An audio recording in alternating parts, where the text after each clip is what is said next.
नमस्कार, स्वागत है एक बार फिर से आपका आपके यूट्यूब चैनल एनमिसा क्लासेस में। मैं आज आप सभी के समक्ष हाजिर हूँ। बीएड तृतीय सेमेस्टर हिंदी शिक्षण में इकाई तृतीय हमारी चल रही है और इकाई तृतीय में आज हम जानेंगे कि पाठ्य योजना क्या है तथा पाठ्य योजना की विशेषताएं क्या हैं, यानी कि एक उत्तम पाठ्य योजना जो होनी चाहिए उसकी क्या क्या विशेषताएं होती हैं, इनको आज हम जानेंगे आज की क्लास में। बने रहिए अंत तक हमारे साथ और कापी पेन उठा करके अपने नोट्स भी बनाइए, ठीक है, जैसे कि नोट्स बनाते हुए आप अधिगम सही ढंग से कर सकें और परीक्षा में लिख करके अच्छे अंक प्राप्त कर सकें। तो बिना देर के भी हम शुरू करेंगे। शुरू करने से पहले यही कहूँगा, चैनल पहली बार अगर विजिट कर रहे हैं तो बेल आइकन को प्रेस कर दीजिए, चैनल को सब्सक्राइब कर दीजिए, क्लास अच्छी लगे तो लाइक भी करिए, क्योंकि आपका लाइक ही आपको हमारी क्लास पसंद आ रही है इसकी पहचान है, ठीक है। तो चलिए शुरू करते हैं।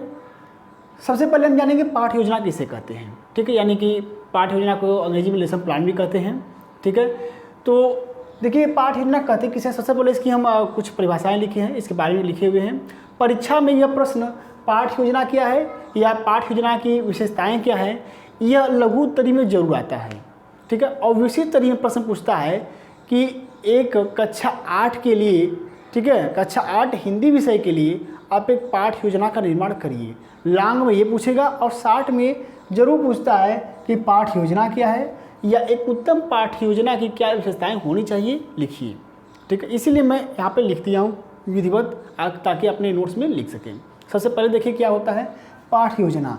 पाठ्य योजना का तात्पर्य शिक्षक की उस तैयारी से होता है जिसमें वह कक्षा में प्रवेश करने से पूर्व यह निश्चित कर लेता है कि उसे शिक्षार्थियों को क्या, क्यों, कैसे, किन वस्तुओं व शिक्षण विधियों के प्रयोग से पढ़ाना है।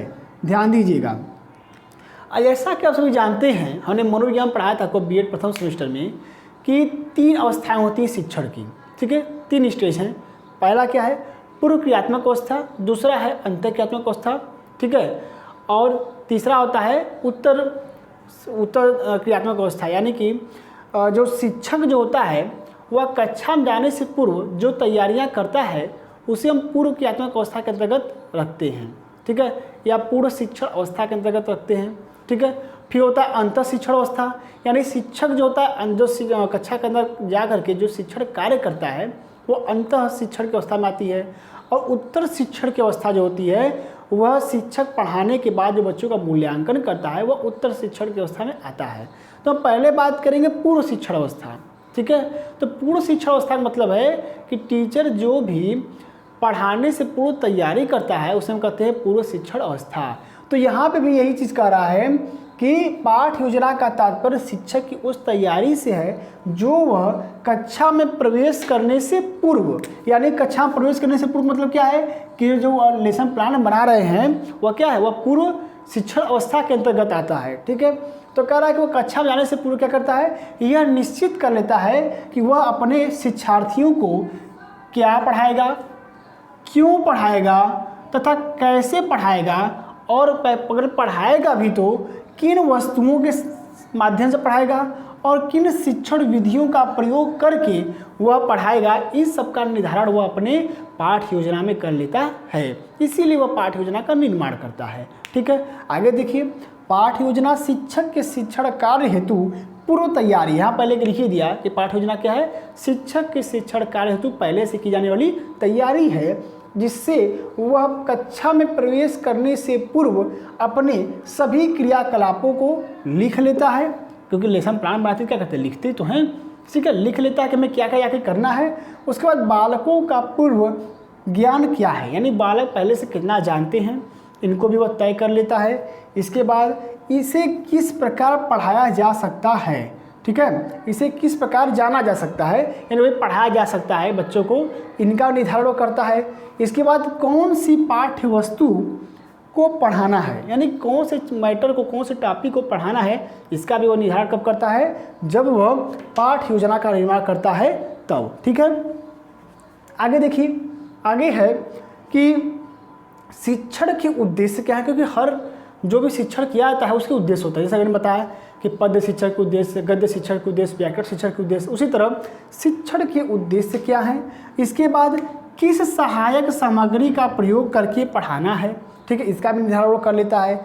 इसके बाद गृह कार्य में बच्चों को क्या देना है, इसका भी निर्धारण वो करता है लेसन प्लान में। इत्यादि प्रश्नों का उत्तर पाठ्य योजना में लिखित रूप में निश्चित रहते हैं। यानी कि टीचर क्या करता है, कक्षा में जाने से पूर्व उसे जो जो भी कार्य करना है, कैसे पढ़ाना है, किन विधियों का प्रयोग करना है, किन सारी सामग्रियों का प्रयोग करना है, इनका जो लिखित विवरण वो बनाता है, उसे हम क्या करते हैं, लेसन प्लान करते हैं। ठीक है, अच्छे से समझ होगा, स्क्रीनशॉट ले लीजिएगा ताकि आपको पाठ्य योजना क्या है इसकी चीज़ें अच्छे से समझ में आ जाएँ। अब पाठ्य योजना जो अच्छी पाठ्य योजना होती है, उत्तम पाठ्य योजना होती है, उसकी क्या क्या विशेषताएं होती हैं उसको भी हम आपको बताते हैं। ठीक है, तो सबसे पहले इसका स्क्रीनशॉट ले लीजिए, फिर हम आगे आपको बताते हैं।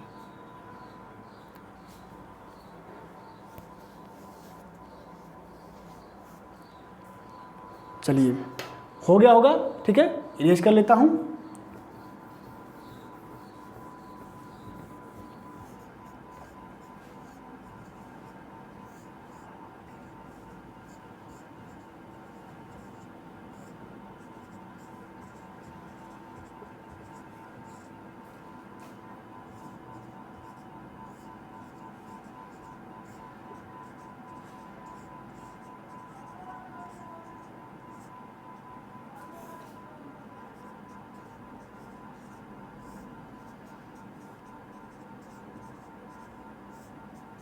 देखिए, कुल मिला के 10 विशेषताएं मैंने लिखा हुआ है उत्तम पाठ्य योजना के निर्माण की।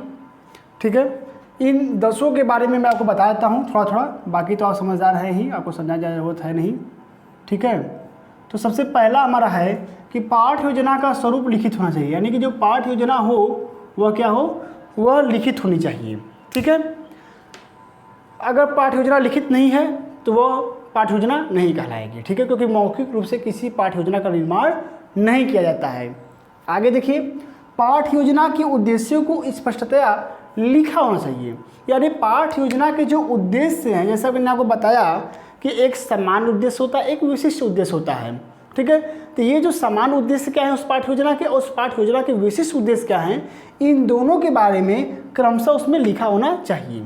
आगे देखिए, तीसरा, पाठ्य योजना उत्तम शिक्षण विधियों पर आधारित होनी चाहिए। उत्तम शिक्षण विधि मतलब व्याख्यान विधि पर आधारित हो, ठीक है, प्रदर्शन विधि पर आधारित हो, व्याख्यान सह प्रदर्शन विधि पर आधारित हो, ठीक है, और बाकी सारी कई विधियां हैं, उन सभी पे इसको आधारित होनी चाहिए कि वो भी उत्तम शिक्षण विधियां हैं, उन पे इस पाठ्य योजना को आधारित होना चाहिए। ठीक है, आगे देखिए, कर पाठ्य योजना में विषय, उपविषय, प्रकरण, कक्षा व सारांश लिखित होना चाहिए। जो भी आप पाठ्य योजना बनाएंगे मैं आपको बताऊंगा कि विषय कहाँ लिखना है, प्रकरण कहाँ लिखना है। ये आप फर्स्ट सेमेस्टर में बनाए भी होंगे तो आपको पहले से पता होगा कि विद्यालय के नाम पर लिखते हैं, फिर कक्षा, विषय, उपविषय, कालांश, ठीक है, इन सब के लिखने के बाद हम नीचे प्रकरण लिखते हैं। ठीक है, वही चीज़ के लिए कह रहा है कि पाठ्य योजना में सबका उल्लेख होना चाहिए कि विषय कहाँ है, उपविषय कहाँ है, प्रकरण, कक्षा, सारांश। ठीक है, सारांश, यहाँ पे सारांश के साथ साथ यहाँ पे कालांश होना चाहिए था। ठीक है, क्योंकि हाँ, सारांश भी सही है, लेकिन जब सारांश की जगह यहाँ पे कालांश ही होगा, क्योंकि सारांश कोई मतलब नहीं है, यहाँ पे का कर लीजिएगा। ठीक है, ये कालांश होगा।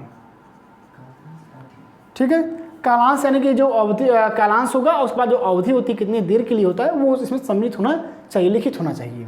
आगे देखिए, पूर्व ज्ञान से नवीन ज्ञान को जोड़ने वाला होना चाहिए, यानी कि जो भी पूर्व ज्ञान हो, ठीक है, उससे नवीन ज्ञान को जोड़ने वाली पाठ्य योजना का निर्माण हमेशा किया जाना चाहिए कि बालक अपने पहले से सीखे हुए ज्ञान का यहाँ पे विस्तार कर सके पाठ्य योजना के माध्यम से। आगे देखिए, आगे हमारा है कि इसमें बालक को समुचित गृह कार्य देने की व्यवस्था होनी चाहिए। समुचित गृह कार्य, क्योंकि जब हम पढ़ा लेते हैं तो अंत में हम क्या करते हैं, गृह कार्य करते हैं। ठीक है, तो समुचित रूप से गृह कार्य देने की व्यवस्था भी पाठ्य योजना के लास्ट में होनी चाहिए। आगे देखते हैं, उदाहरणों के समावेश के साथ साथ, यानी कि पाठ्य योजना में क्या होना चाहिए, एक उदाहरण भी होना चाहिए बीच बीच में। ठीक है, उसके बाद प्रत्येक सोपान के लिए समय निर्धारित होना चाहिए, जैसे कि उसमें अनुमिति बटी होती है हिंदी में कि यहाँ से लेकर के, मान लीजिए लंबा पार्ट है, ठीक है, तो यहाँ से लेकर के ये वाला पैरा के लिए कितना समय है, ठीक है, फिर इस वाले से लेकर के इस वाले पैरा तक के लिए कितना समय है, ठीक है, इसका निर्धारण होना चाहिए। ठीक है, उसके बाद क्या रहा है, 8वां है, पाठ योजना में सहायक सामग्री के समुचित प्रयोग का उल्लेख होना चाहिए। सहायक सामग्री का मतलब क्या है कि ग्लोब है, ठीक है, चार्ट है, चित्र है, मानचित्र है, ये जो भी चीज़ें हैं सहायक सामग्री के रूप में, इस सबका उसमें उल्लेख होना चाहिए। जैसे कि आप ईदगाह पढ़ा रहे हैं और तो आगे पास मस्जिद की फ़ोटो है, ठीक है, तो आप वहाँ पे उसका उल्लेख करिए कि हाँ, आप लिखेंगे लेसन प्लान में कि मस्जिद का चित्र, ठीक है, ये आप लिखेंगे उसमें। आगे देखिए, इसके पुनर्निर्माण की व्यवस्था होनी चाहिए। अगर पाठ योजना बाय द वे आपकी गलत हो गई तो उसको फिर से कैसे बनाया जाए, इसकी व्यवस्था होनी चाहिए। यही क्या होता है, एक उत्तम पाठ योजना का गुण होता है। आगे देखेंगे सबसे अंतिम में कि पाठ योजना सुंदर व स्पष्ट रूप से लिखित होनी चाहिए। अगर आप सब कुछ किए हैं लेकिन आपको लिखने का ढंग नहीं है, और यही होता भी है, आप बीएड तृतीय सेमेस्टर में देखें कई सारे मैं जो क्वेश्चन 12-13 बीएड कॉलेजों पे जाता हूँ तो वहाँ के जो भी पढ़ने वाले छात्र छात्राएँ प्रशिक्षार्थी हैं वो सभी मेरे परिचय में रहते हैं। अपने कुछ मित्र भी हैं, कुछ लोगों का काम भी अलग से देखना पड़ता है। तो मैंने देखा है कि कई जगह तो पता ही नहीं, कहाँ कि शिक्षकों को नहीं पता है कि लेसन प्लान कैसे सही ढंग से बनाया जाता है। ये जो लाइन चल रही है किनारे वाली, वह कहाँ जाके रुकेगी, कहाँ जाके मुड़ेगी, कहाँ सीधे चलेगी, वो पता ही नहीं होता है। तो एक जो निश्चित ढंग होता है लिखने का, वह एक उत्तम पाठ योजना में होना चाहिए, और जो भी लिखित हो वह क्या हो, सुंदर हो, वह स्पष्ट रूप में लिखित हो, ठीक है। यह होती है एक उत्तम पाठ योजना की विशेषता। तो अगर परीक्षा में लघु उत्तरीय पूछेगा तो आप लिखने में सक्षम हो सकेंगे। स्क्रीनशॉट ले लीजिए, और इसी के बाद मैं आप सभी को बताऊंगा कि आप पाठ योजना का निर्माण कैसे करना है। हो सकेगा तो यह मैं आपको 1 महीने बाद बताऊं, या फिर बीच में एक फाइल पे लेसन प्लान लिख करके आपको मैं समझाने का पूरा प्रयास करूंगा, ठीक है। क्योंकि अब ये जो मैं सामने से आपको बोर्ड पे क्लास चला रहा था, यह शायद संभव नहीं हो सकेगा, ठीक है। तो आप देख लीजिए और इसका स्क्रीनशॉट ले लीजिए, ठीक है,